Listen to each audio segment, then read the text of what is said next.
All right, what's up, family? Peace and blessings.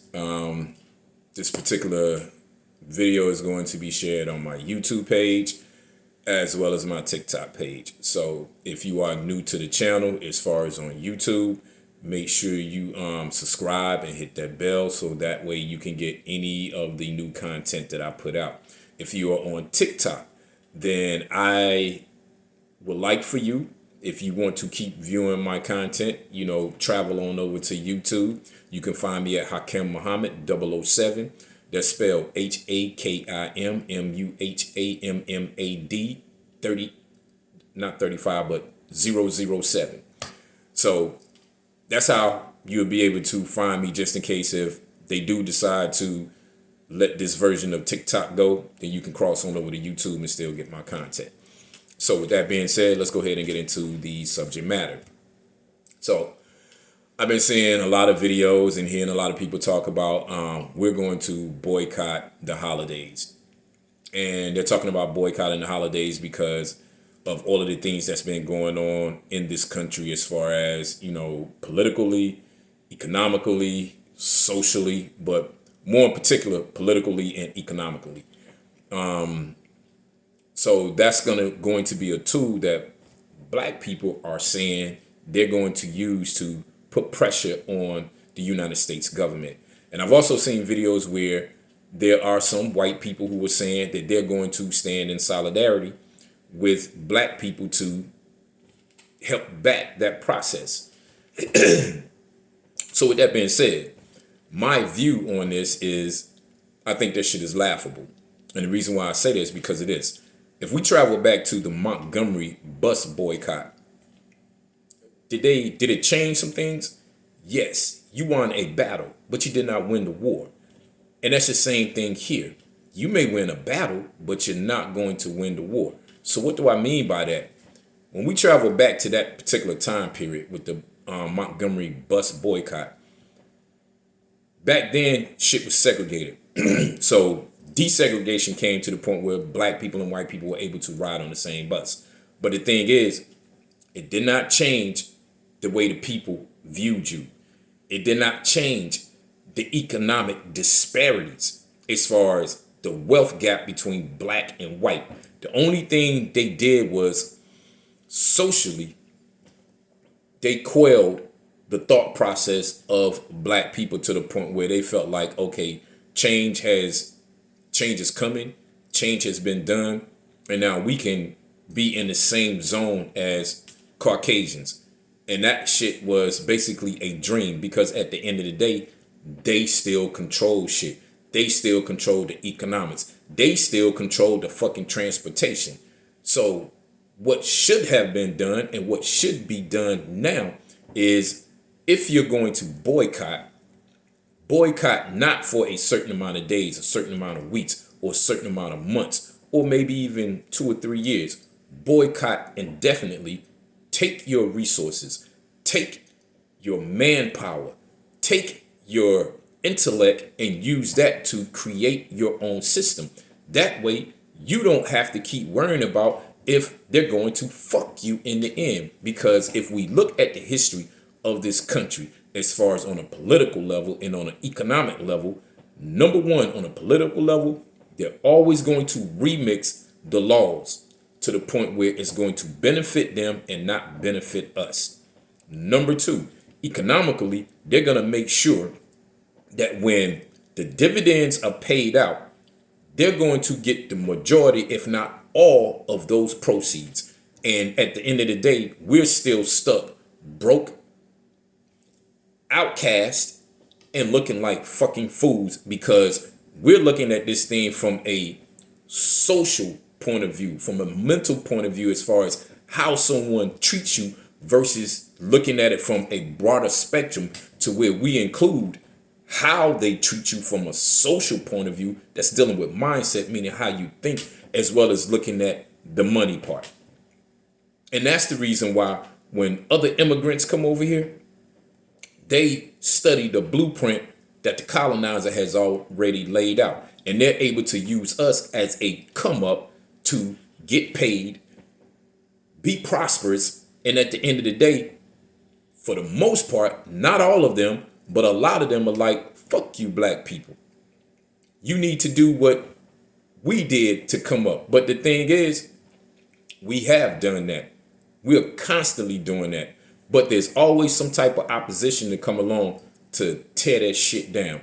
And that's our fault because we do this shit. Y'all let them come to the so-called cookout. Either because they done picked up some black attributes from black culture.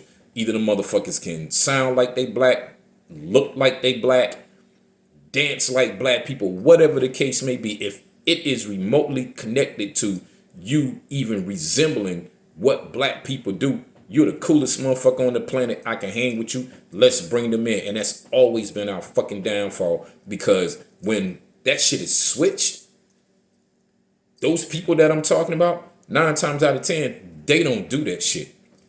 They don't invite us to the fucking cookout for the most part. If anything, they like, fuck y'all. We don't need you motherfuckers here. And we need to take that same attitude, but we don't. We are one of the most humblest people on the planet. We take everybody in, no matter what happens to you. That's always been our downfall. Now, I'm not saying we should change that. That is actually a superpower. But you need to know when to do the shit and when not to do it. And that's been our biggest problem. So as it pertains to this so-called boycott and whatnot, make that shit make sense. Because at the end of the day, if it doesn't destroy the system, fuck crippling the system. Just because a fucking system is crippled doesn't mean it can't move. You got a motherfucker that may not have any legs, but he's found a way, or she's found a way to be mobile. They found a way to turn what has made them crippled into a goddamn asset.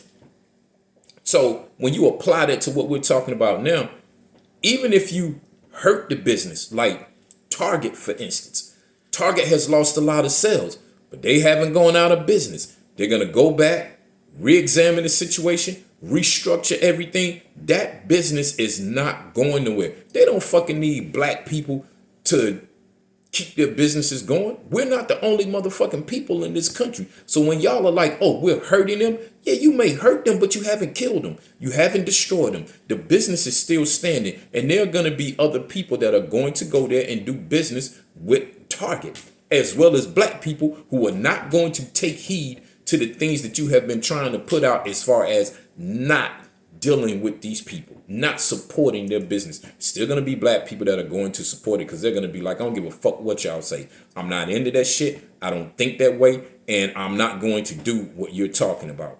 So if we're going to boycott to the point where we're going to come out on top.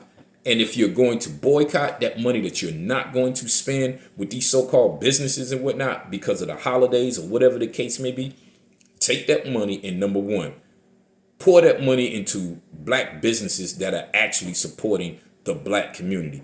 Number two, take that money and start up black businesses, institutions, and an infrastructure that will not only support the black community, but protect the black community and propel us into the future.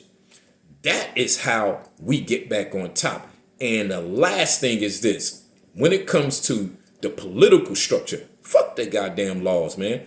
There's no law in the United States that they can say we should abide by, even though we do, that is legitimate, because every fucking law that is on the books, whether that's local, state, or federal, they broke that shit to establish this country.